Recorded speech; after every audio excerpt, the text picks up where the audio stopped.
Welcome to Afterthoughts, everybody. This is the podcast where we give you our thoughts after we've watched something. I am your host, John Garcia. Joining me, our usual suspects, Ryan King. I think, John, you got me the closest experience to Speed Racer. This is like number 2. Like, visually can overload. I don't understand what's going on. That's right. Yes. Yes. Days later, I didn't know that I was getting us into this, but apparently I was. Also joining us is some multiverse variant of Dixon, but I'm pretty sure they're all roughly the same. I feel like Dixons across the timelines are all just huge into film and all love westerns. What's the Rick and Morty term? The central finite curve of Dixons. It doesn't vary very much. So there's not like a pirate version of me out there. Or if there is, he thinks that pirates are stupid and wishes he was a cowboy. Yar, why do I do this? And we're going to be talking about a film that came out in 2022, something that I didn't know existed. None of y'all knew existed until Vinegar Syndrome shipped me a copy of it. And that movie is Quantum Cowboys. I told you he ain't good. Don't be so sure. Sometimes a coincidence is the opposite of a coincidence. If we can stop them now, this will be their last time. Memories change all the time, unless What? you record it. Forgetting the past don't make it go away. But remembering it can stop it from repeating. Well, there it is. A simple event is now made complicated. Quantum Cowboys is directed by Jeff Marslet. It also has a starring, or not a starring role, but like he's in it somewhere. The main reason I wanted to watch this movie is because it had Lily Gladstone, and all of the quotes on the back of the box were about Lily Gladstone. And I feel like that's kind of telling for the rest of the film. Yeah. But I'm going to try to sort of summarize what this movie is about, because it's just, I don't know, the moment we got into it, I was like, I'm so lost. Good luck, John. I'm interested to hear what this movie is about. This film is so first of all, Jeff Marslet, the director and writer, used to be a physicist until I guess he wanted to get into filmmaking, and he's really obsessed with the multiverse theory and trying to express that in film style while telling a Western tale. That was just something that I guess struck him, and he wanted to do it. And so the movie follows two characters, Frank and Bruno, and Lindy is also there. Lindy, played by Lily Gladstone, pops in and out.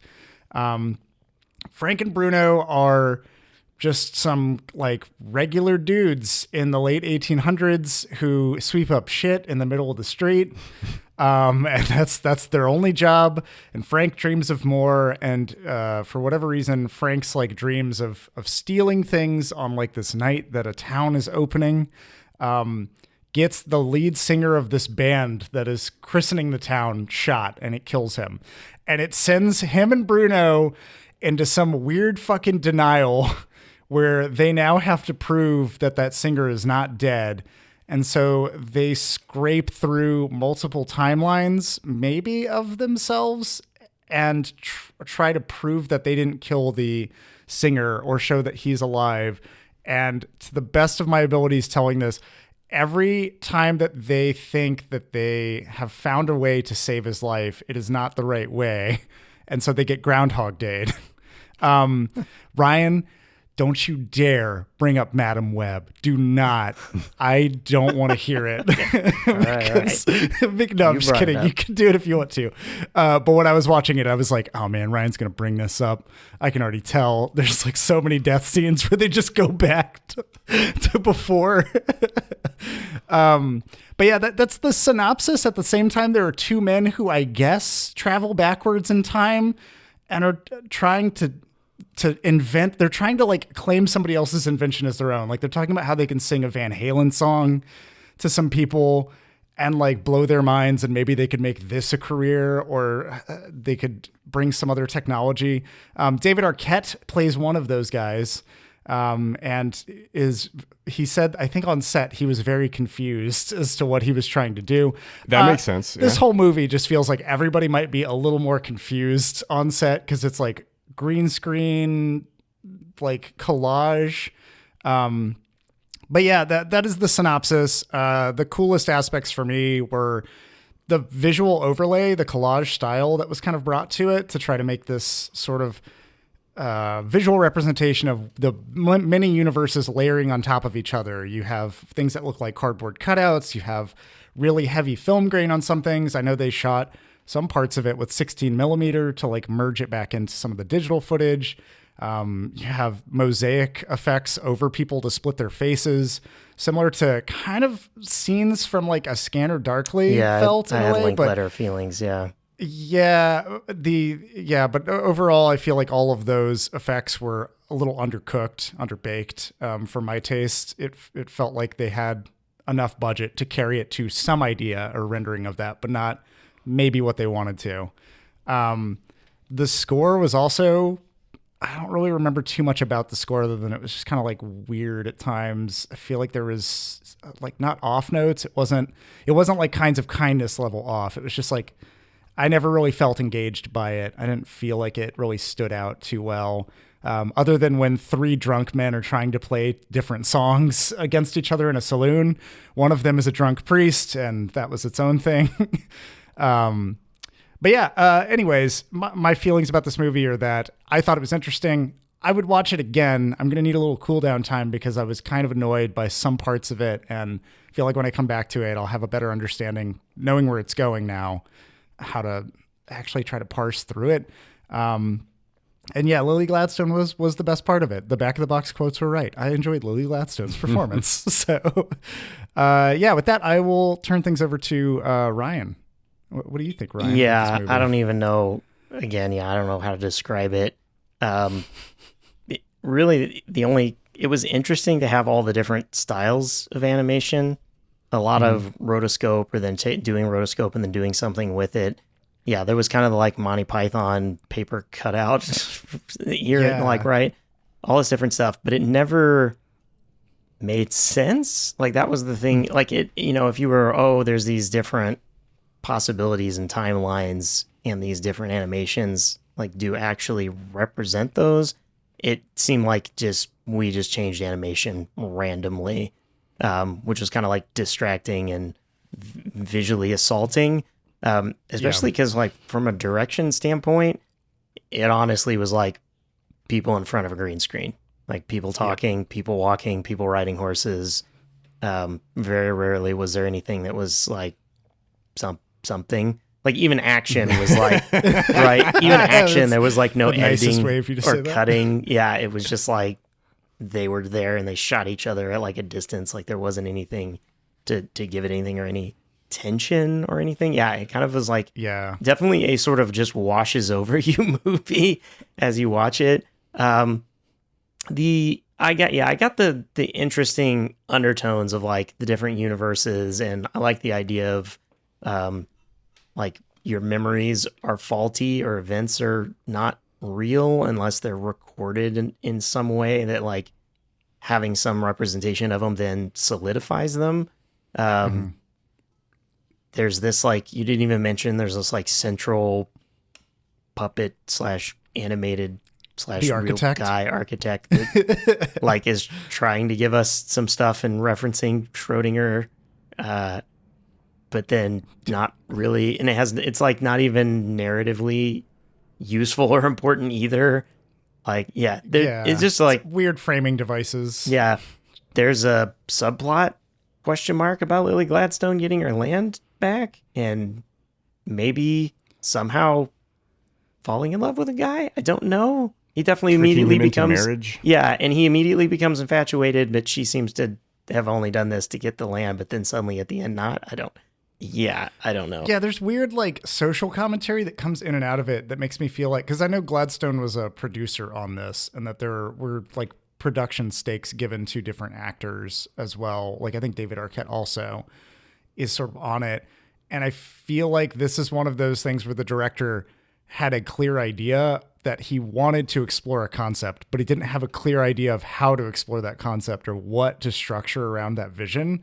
And it just ended up being like, what if I put these things in too? Like, what if I put comments about how the West was, fucked up for Native American people, like they weren't allowed, or women in general. And then I put like, I don't know, drunk priest here and these guys here. And it feels like feels like an acid Western that melted a lot of the tropes of Westerns, but didn't know what to do with the melted figures, where to put them. Yeah. Yeah. I wonder if having made, and then, this director has made more shorts and films before this, like at least a decent number. But I kind of wonder what those are like, because I'm like, this feels like someone who jumped into making movies without really understanding how, and was like, I'm going to break all the rules and make this crazy thing. But it's like, you don't really even know how it works to then go in and like make something. That it just kind of falls. I don't know. It was too much. Our Blu-ray or the Blu-ray that I have has like every Q&A intro or something to the movie on its special features. And we started watching, Dixon and I watched like a little bit of the opening, and the director's in front of the audience and he's like, what you're going to see is going to be really challenging to you. And I was like, that is the nicest way you could put right. what this movie is.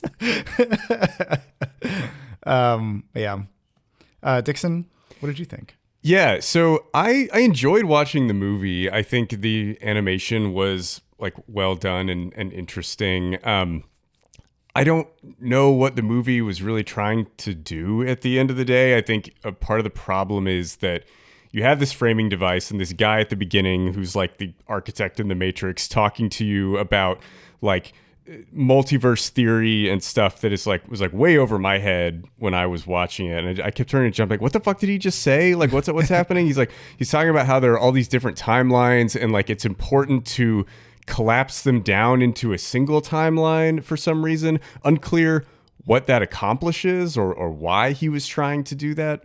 And so he just keeps butting in during the movie, saying random shit in weird, different animation styles. Giving like riddles. And I was like, I felt like he was just the dude from Rocky Horror that just randomly pops in for no reason and gives you like pointless context and then leaves. And I was like, I don't know really what purpose this guy is serving for the actual story. The characters themselves don't seem to be aware of the multiple timelines. It's just this guy like looking through footage of all the different timelines and picking the ones he likes or something. I don't really understand what's going on and like what the risk is. He actually gets this big existential thing. Oh, if I can't collapse these down into a single timeline, it's going to be real bad. But like, I don't know what that is. And maybe on a second viewing, it's easier to kind of piece some of those things together, but I felt kind of lost watching the movie. Lily Gladstone is very good. I think a lot of the other actors were not good, which was a pretty big problem. You didn't like John for Way? The movie. Yeah. This guy's American guy named John Way, not John Wayne. Not quite good enough to be John Wayne. John Way. Let's not say John Wayne's good as a person or anything. Not quite actor skill enough, extreme enough to be John Wayne. Yes. But he's playing a Swedish guy for some reason, and his Swedish accent kept going in and out throughout the movie. At times, it sounded like a Hispanic accent. Like it was super weird. I thought he was Irish for a little bit. Yeah, I was like, I don't know what you're doing here. Like his last name was Anderson. He kept saying yeah, and so like he's trying to do a Swedish thing, but very strange. And the other lead actor I didn't think was very good either. And so it's these two characters that I had trouble really caring about. And like the animation was interesting, but I wish there was a little bit more structure to it. Like as if every timeline had a different animation style and it was clear that that's what they're doing. Okay, we're moving to this other timeline now, to this other animation style. I think that would have made more sense. It seems like that might have been what they were trying to do, but they kept going back to animation styles that they had done in the past. And I felt like I couldn't really identify, oh, here's where we are now. Like, is this a timeline that we've been to before? Is it a new one? I had a really hard time determining where we were in the story and what we were supposed to be thinking. There's some cool animation stuff around, like there's randomly they start talking about ghosts at one point, and there's like they're in a saloon and there's furniture moving all around, and they just kind of don't acknowledge it. Like the characters are just hanging out. They don't really acknowledge that the table's floating. But I don't know. There's a lot in this movie. I feel like I might understand it a little bit more on a second viewing, but all the framing device stuff didn't really understand. I think the one thing that did work about the framing device was this guy was talking about this Schrodinger's cat stuff, and like, you know, if you open the cat, the box dies. If you leave it closed, you don't know if the cat's alive or dead.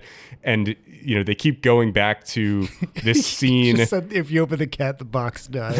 Whatever. That's probably true also. In some universe. Yeah. But you know, they keep going back to this scene in this town square to try to save this guy's life, and it keeps not working every time, but they keep like opening up these wounds and like creating a reason for violence to occur. And then finally at the end they decide, hey, maybe we don't have to go back there. Like, we can just remove ourselves from this scenario, and then maybe he won't die if we're not there. Maybe we won't know if he lives or dies, but we're not going to guarantee his death, and we're not going to like actively participate in this violence anymore. And I thought that was an interesting kind of message to convey. But yeah, the movie's kind of a mess overall. I don't know. Could either of you guys make more sense of the physics and the timelines than I could, or what the purpose was of this narrator or what he was trying to do? Yeah, I mean, conceptually, yes. I don't know within the bounds of the movie exactly, but you know, quantum physics kind of breaks your mind, right? It's just right. Yeah. I don't think quantum physicists get it or can explain it well either. But yeah, that's really one of the issues with quantum physics that is, you know, at odds with normal physics, is that observing something impacts it. And you know, even like the traditional model you learn of an atom, you're like, oh, there's this, you know, center nucleus, and then there's this electron like going around it, like circling around it, right? And that's like the image. But in reality, there's like a probability cloud of electrons around it, that the electrons are like simultaneously everywhere and nowhere within it. But once you look at it, then they're somewhere. And then this leads to this idea of like, well, maybe there's all these other universes, and then something happens that collapses when you observe it to like our universe. Which is, and then exactly, it was interesting how they used that. They also had a little bit of the like, time is a circle, or time is flat, or you know, and there was even the time is a crushed Lone Star cam. You know, like that's right. the mention that our consciousness might just be like perceiving time in a particular way, but it doesn't really work that way. You can potentially either go back and forth on the timeline, or the timeline just is all simultaneously one thing, and you're just like perceiving part of it. You're tricking your own mind, right? Like there's all things that if you were high are great to sit there and think about, but in the middle of the movie, you're kind of like, okay, but why? Like what? Yeah, it just seemed to explore those ideas without much direction. I don't even think I really understand like why they were going back to see this guy. Like it was just what they did. They like the guy got out of jail, and they're like, well, we have to go back. It turns out he's alive. Okay. And then they just wander around. The narrator was saying that like one of them felt super guilty about it, and so therefore he needed to prove that he was still alive in order to like... It was his denial with his friend, because his friend was like, yeah, I know you killed him. I don't care about that. But he like felt that it would besmirch their friendship, I guess, if he was a killer and his friend had to wait. Like, I don't know. Yeah, it became this... like a psychological tangling of, I guess, like the maybes and the might have beens that you reflect back on when you have regrets about something, that you can't come to terms with it. But then at some point, it just seems like they stopped caring kind of about that. Right. When they decided that they could just walk away from it. The thing that like I feel like it didn't need was the narrator. I feel like the dude coming in and being like, this is what multiple timelines are. It could have easily been explained by David Arquette and his companion, who had already gone back in time and were like way more aware and talking about, because they talked about, one of them was like, maybe I'm going to lose my other hand this time. Like he had some weird consciousness that transferred over, where he was like, I know that my arm's going to get fucked up, but how is it going to get fucked up now? And I just felt like they had so many scenes of them chatting like bros. They were running like a Joe Rogan podcast out of a saloon where it was just like having drinks, and he's like, maybe this time we can play Stairway to Heaven and we can make some money on that. And the narrator made a comment that like they've gone back in time to try to get rich with their future knowledge, but that can't happen because it would fuck up the timeline or something. So like they'll just be stuck there, never being able to actually capitalize on any of their foreknowledge. Like they're not going to be able to take the sports almanac back and bet themselves into riches in the future. Yeah, it's and like that was kind of one of those things where I feel like the narrator just, I feel like when you introduce that kind of narration into this, like a heavily technical narration, and you're talking about different characters' timelines and stuff, you don't trust the audience to follow your other characters, which means you have a problem in your script, not you have insert too much complicated context. Yeah. So that was like when we saw that intro and he was like, it's going to be challenging. I was like, that sounds like an apology for, at least for me, to an audience that is going to be frustrated with how you designed your story. And parts of it, I felt bad because the parts of the movie that I enjoyed the most are the parts where it calmed down and it felt like it was a normal film, like a drama. Like when they're sitting around the campfire talking, I enjoyed that. Like trying to find the constellations and where they can be guided. I was getting sucked in. It was great. Mm-hmm. And the moment that it snaps back into like this chaotic adventure where everything is changing constantly. Yeah. And then like there's like a Stonehenge Stargate thing. Yeah. That they have to go through. Yeah. And then there's, I didn't mind the film crew that shows up randomly. I didn't mind that. I loved that. I honestly thought that was cool.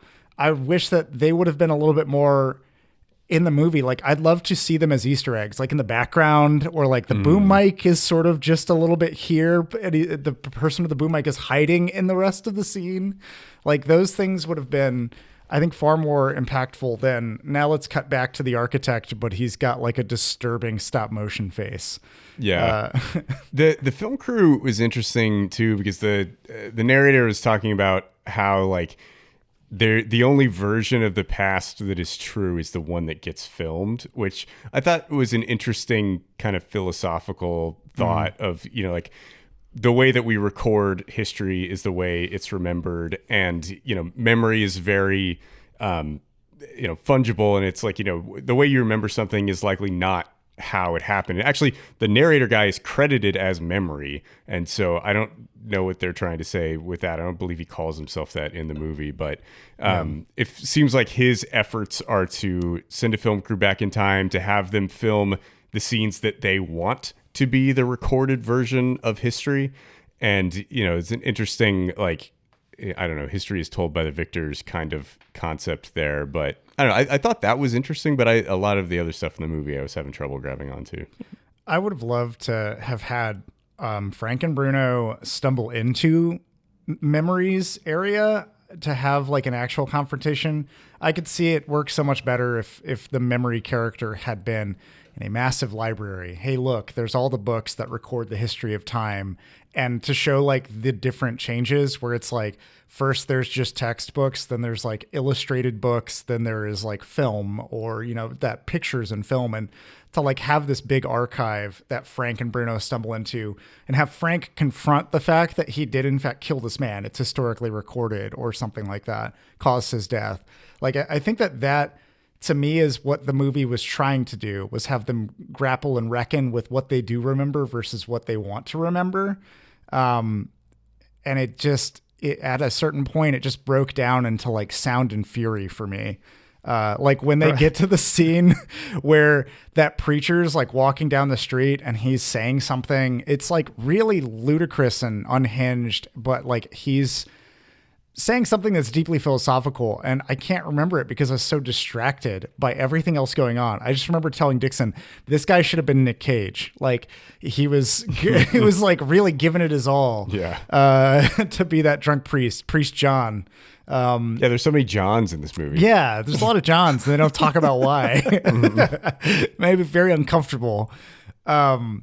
But yeah, like I just think those parts, it's advertised as being like an acid Western philosophical cowboy adventure, but it felt to me more like a film student made it, like that kind of, I'm going to just info dump at you and I'm going to kind of put the pieces in a place where you can tell what I was trying to do. But at the end of the day, the story's going to go where the story's going to go. And it doesn't necessarily make sense to you. It just makes sense to me. That's all I need. Yeah. I think, there was really just too much telling exactly like timelines collapse and this and that, where if you could find ways to show it within the movie itself, not saying it's good, but in the second Matrix movie, he goes to that architect and he has all the different televisions with all the different versions of him. And then he says something and it like zooms in on one screen, but then that becomes him again. And it's like, at least gives you something, or all the like doors they run through, right? It's sort of like, does it make sense or does it explain it?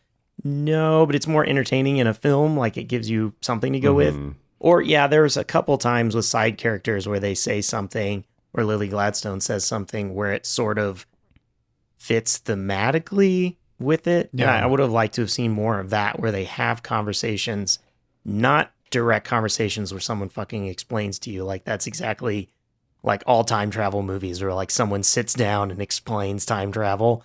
But like what they say, you can be like, oh, this is kind of like what's going on.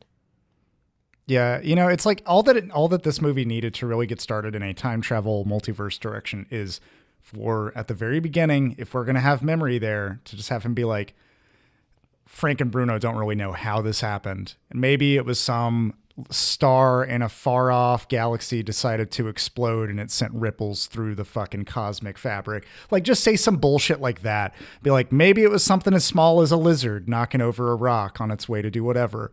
Whatever it is sent them on this journey. Right. And then you just fucking launch into it. The other thing that I really would have liked is, I don't know, did y'all pick up on any tendency for one art style or another to be used at any particular point in time in this film? Like, is it beyond just a general blanket mechanism to say this is a multiverse movie? Here's all the different fabrics of the universe and reality. Because there's conversations going on.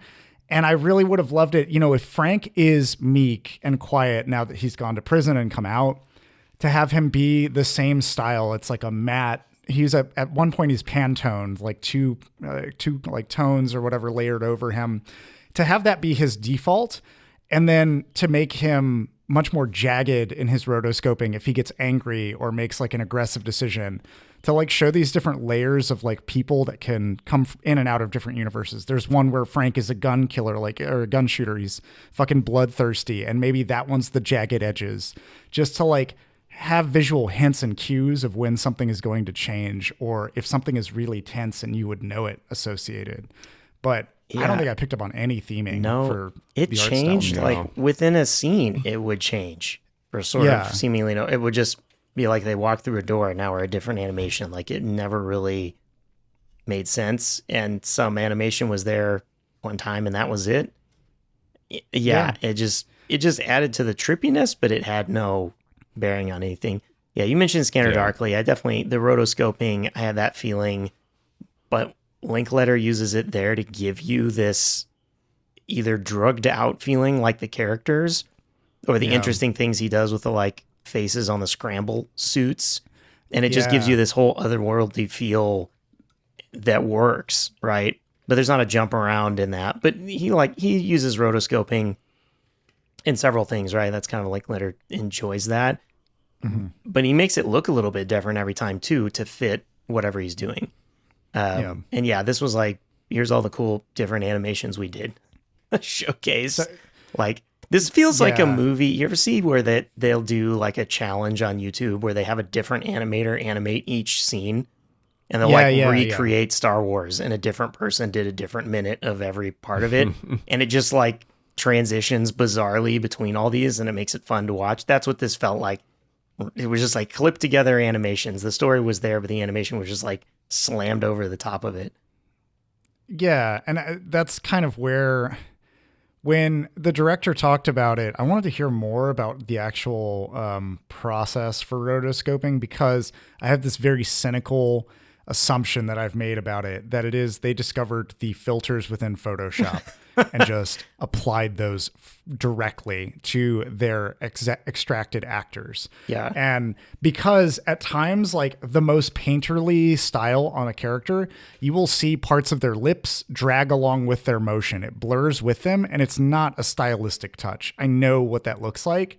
This is like Joel Haver, like one of the YouTubers that does that style. It's a factor of speed. It's how you do it in the production, and it leaves these imperfections that are very noticeable. And so to me, the part that it stands out of making it visually unique is also, it feels like the weakest in terms of its investment. Like I'm sure, Dixon, you remember there's that fraction of memory. Anytime that memory's talking, there is a mosaic filter over him that splits his face into like 20 different faces, but they're all like misaligned in a way that doesn't make you uncomfortable. You're just like, that doesn't look right. That just looks like shattered glass, kind of. But I feel like they could have positioned all these different angles of his face to make one whole face, to make you uncomfortable while he's talking about multiple timelines and stuff. And instead the weird like paper dropped. eyes that were pasted on his face, too. those kind of weirded me out a little bit. Yeah, if they'd made him like a mixed medium monster, that would be amazing. Where like part of him's stop motion, part of him's real, the other part's like stained glass or something. It'd be like sick. With Joel Haver, his stuff gives it sort of like a bad VHS feel. Like again, it gives the feel of it, and the tone of his comedy and the like things that he's talking about. A lot of times, video games, like the shitty parts of video games. Like again, it fits. Like he makes it kind of fit to it. So it's not necessarily like there's a reason he chose that. That was something he was able to do, and then he's like, "Oh, let me see what I can fit into this medium." Yeah. Did anybody else get a sense? I got like a relational sense to a Satoshi Kon film.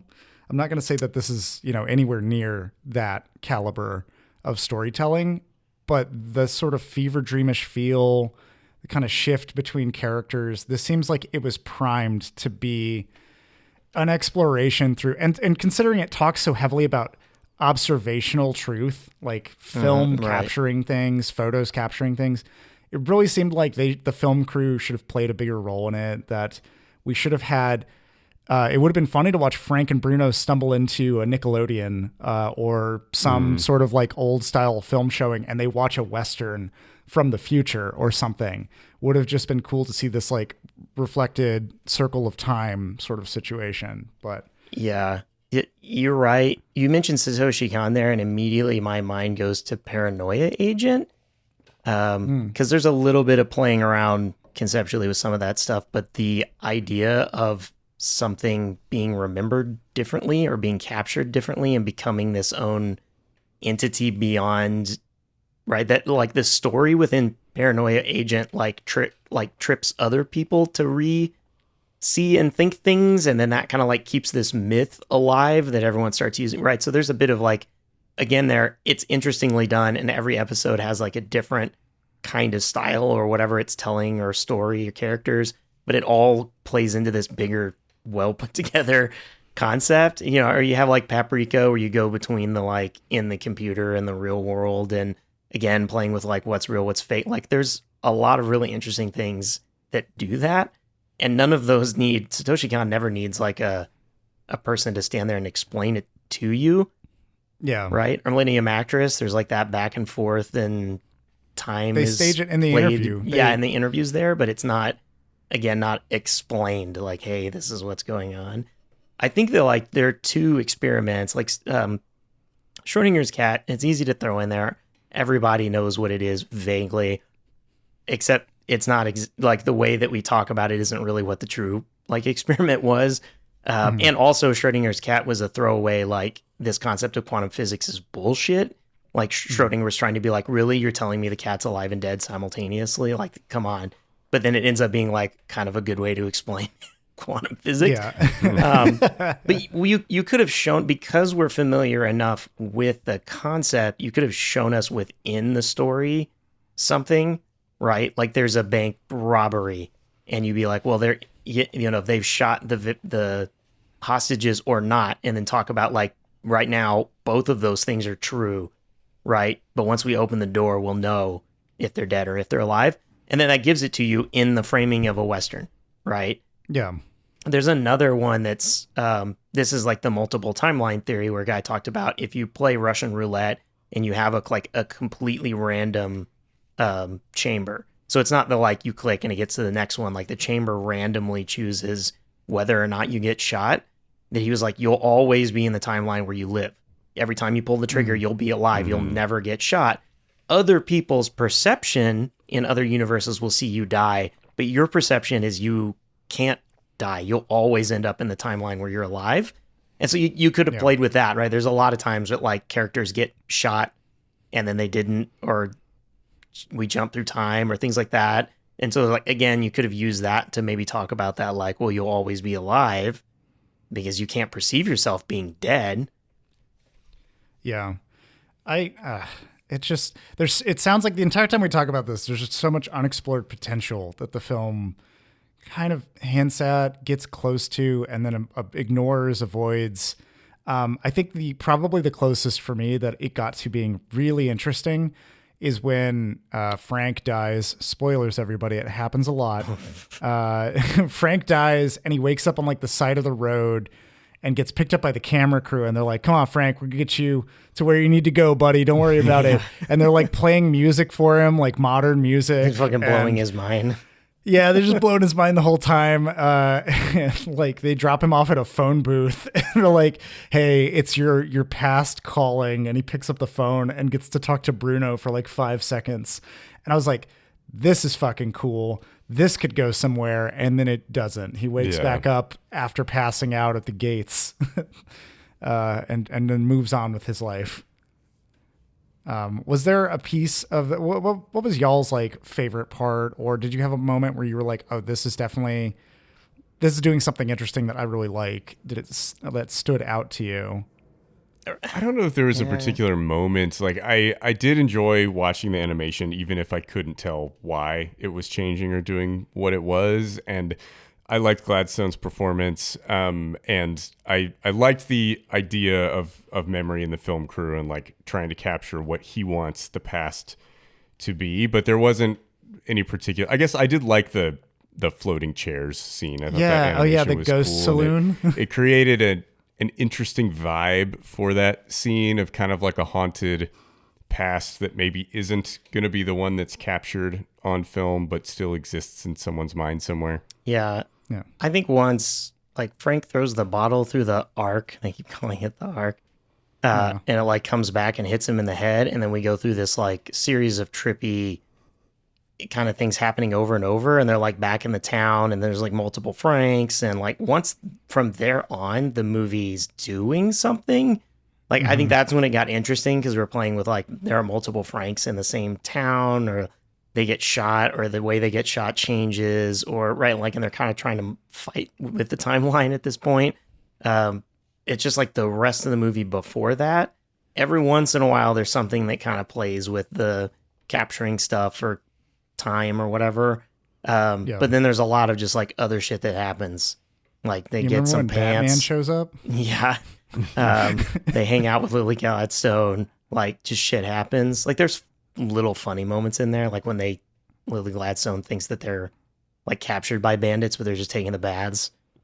Oh yeah, and there's a third bath that manifests. Yeah, they just manifest, and she's like, oh okay, and just is in the bath again. Yeah, or like the preacher that cusses, like chews him out for cussing in the church. Right? There's little funny things, and I'm like, okay.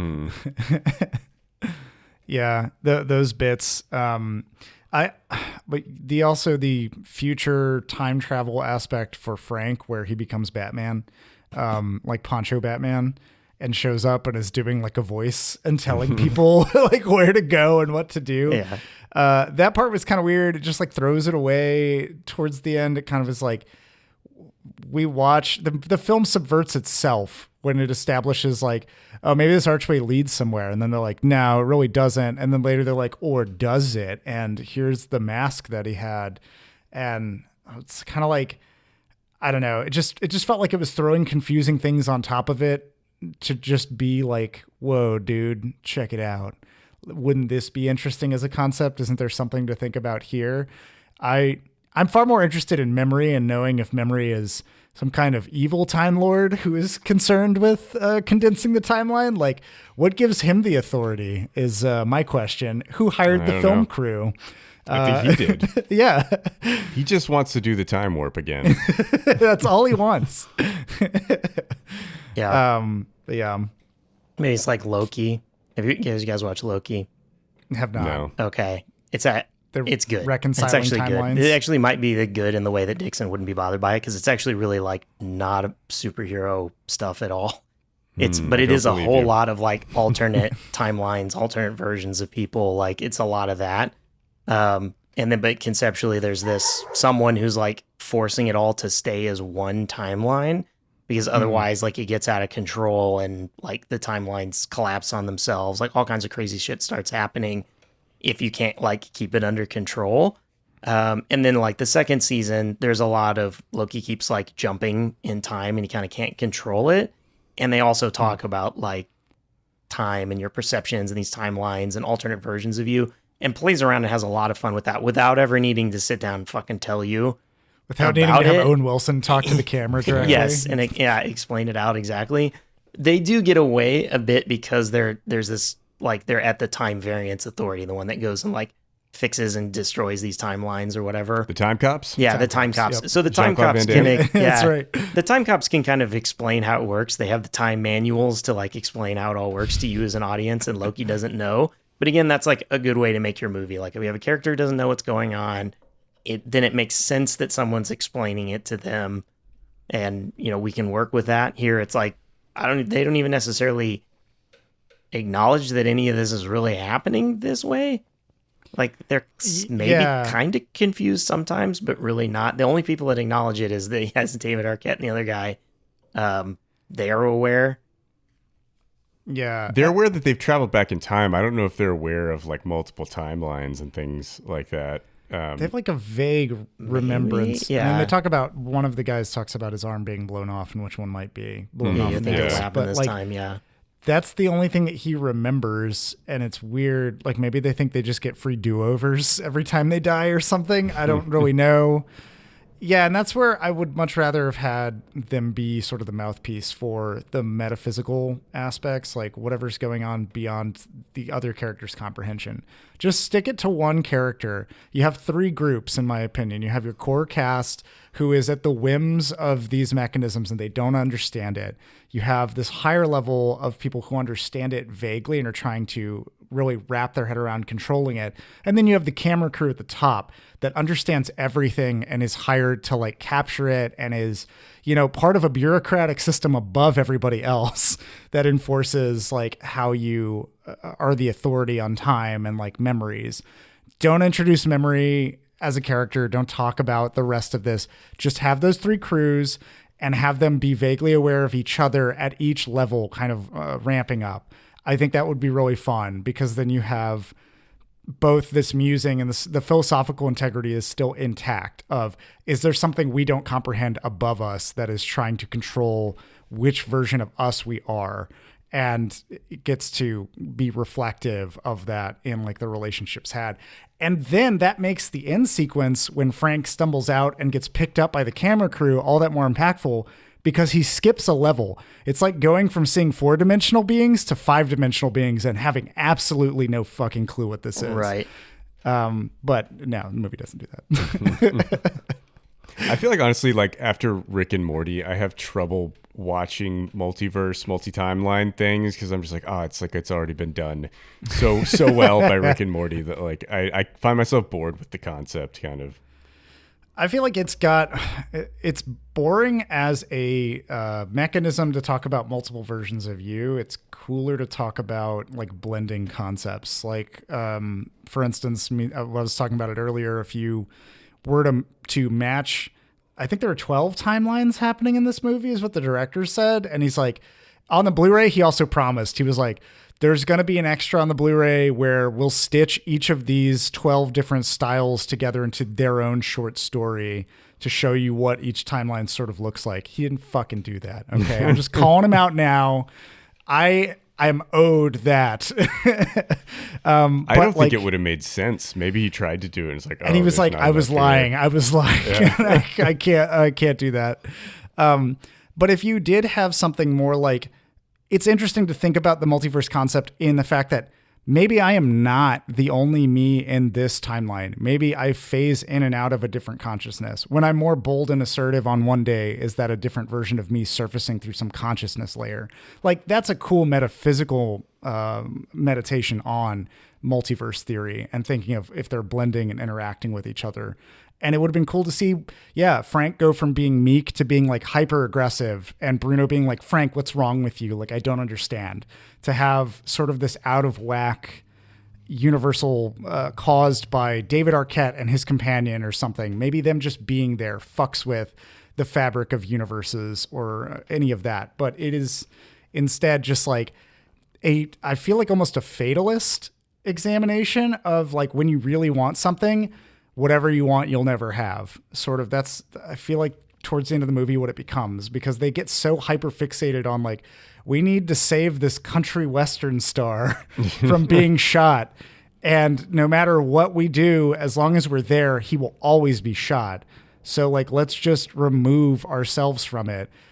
It really seems like maybe you shouldn't just be, maybe just don't be in the wrong place at the wrong time, even if it feels like the right time for you to be there.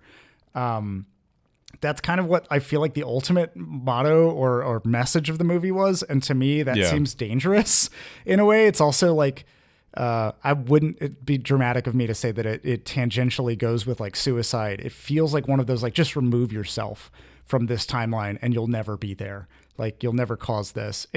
I don't think anybody watching the movie is going to take that away, but it is on the precipice of something asserting like your presence in one area can just fuck this up for everybody.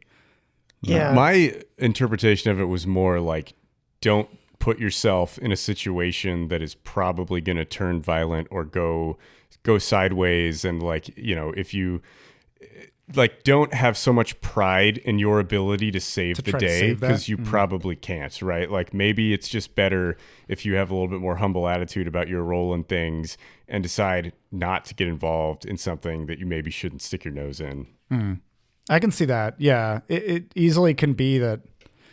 There's a bit of like Frank talking to Frank feels like the good and bad, like shoulder angels sort of. There's that consciousness of, hey, I'm going to try to talk myself out of doing it, but I'm going to do it anyway, probably.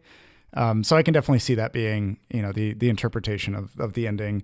It's like they go off and do something else, right? They're not, you know, they're not offing themselves from the timeline. They're just like, hey, what if we just did something else, just went and had some fun on our own and don't get involved in this and create this violent situation by being there. Yeah, which is why I said in a much more melodramatic way, it could be looked at as this, but it is not. I know. But it like kind of verges on like, just don't occupy that area. Don't get it. I like the concept of it being like, don't get into violent situations. Like, maybe just avoid your conflict where you're trying to start it.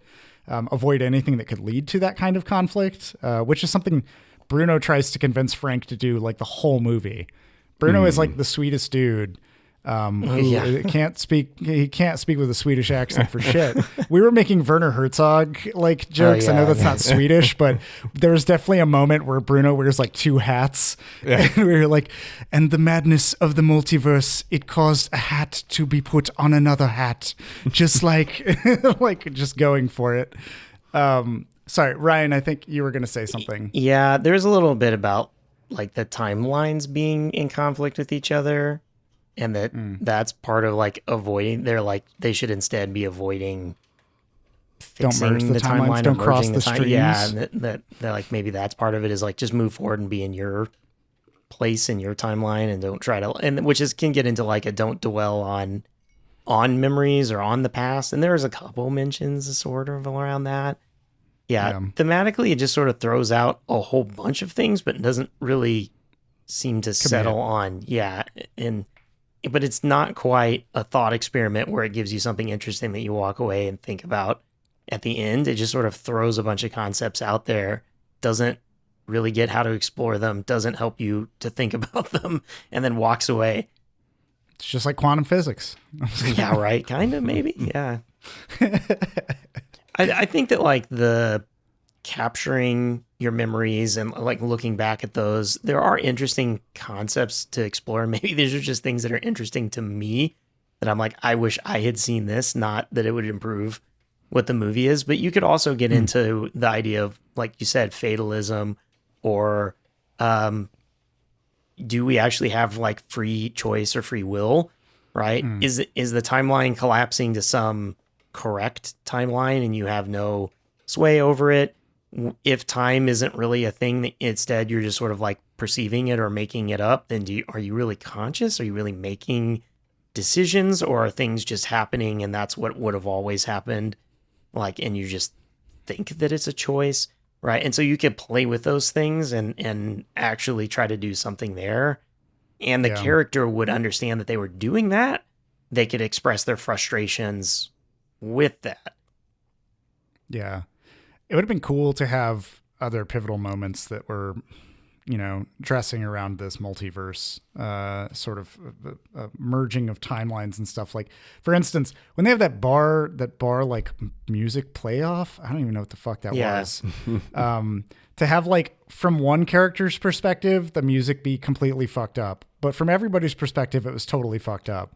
To have like the piano playing shift from being in like terrible keys and, you know, not really good progressions to being like flawlessly played on the switch of a key and the switch of framing, would have been kind of an interesting, I feel like, contrast. As it stood, I felt like I was like enduring something when I watched that scene. So I was just like, this just feels like they put all like drunk men together and were like, you're in a band now. Here are instruments you've never played. Go. And we'll make it a joke. And like Frank and Bruno will be completely disoriented and confused, just like the audience is.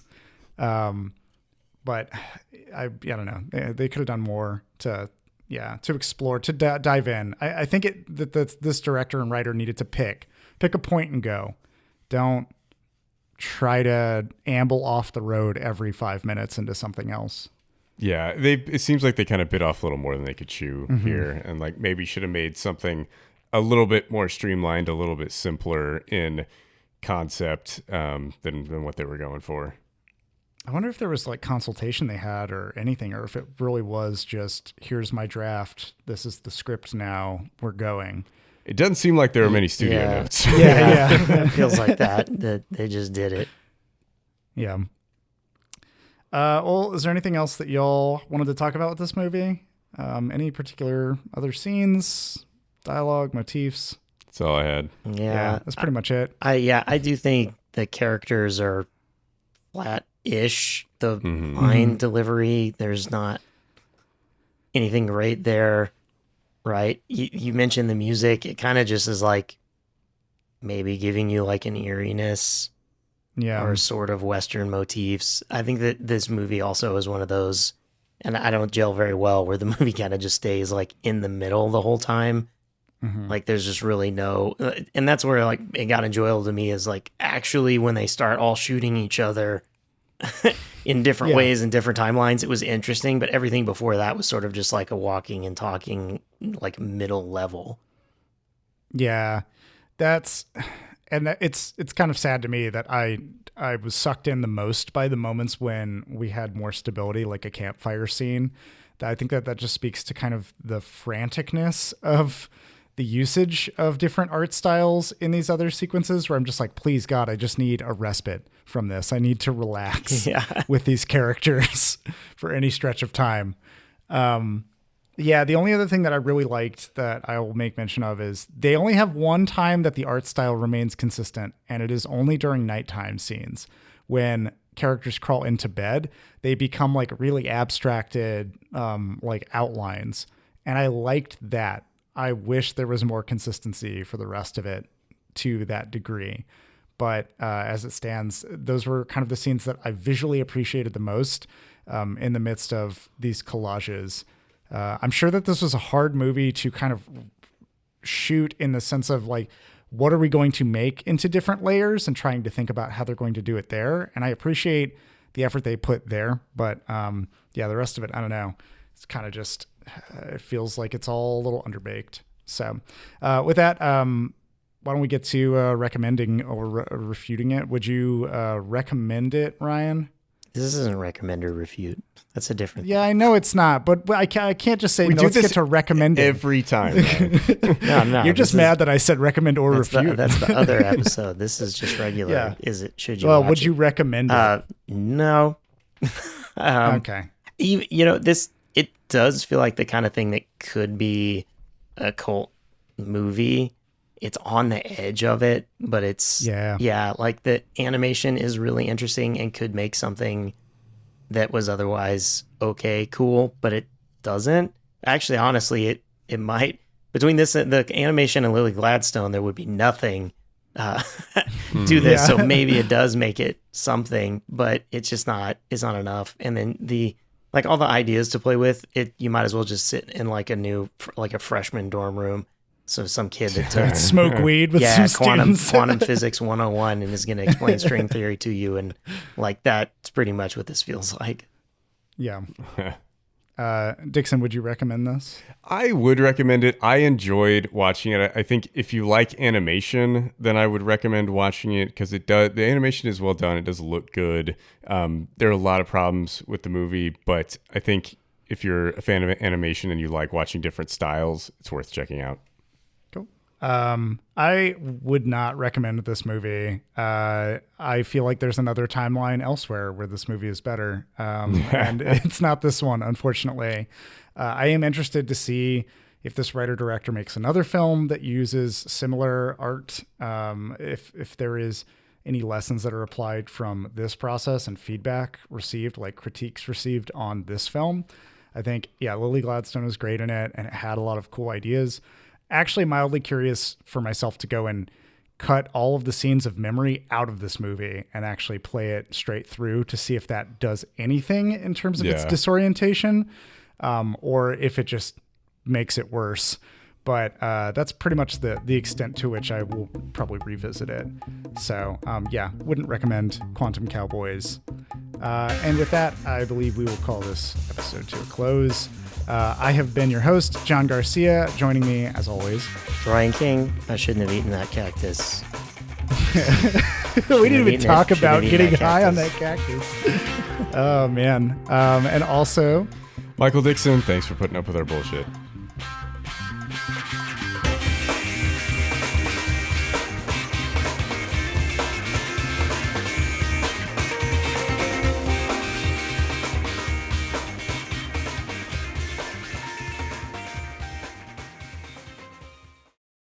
hey there, movie buffs, TV toughs, and all listeners in between.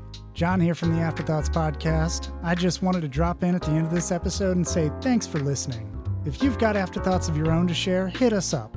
You can find us on Twitter, Facebook, and Instagram at The Afterpod, or jump into a conversation on our Discord server. You can find info for this and more at theafterpod.transistor.fm. Thanks again for listening, and we'll catch you on the next episode.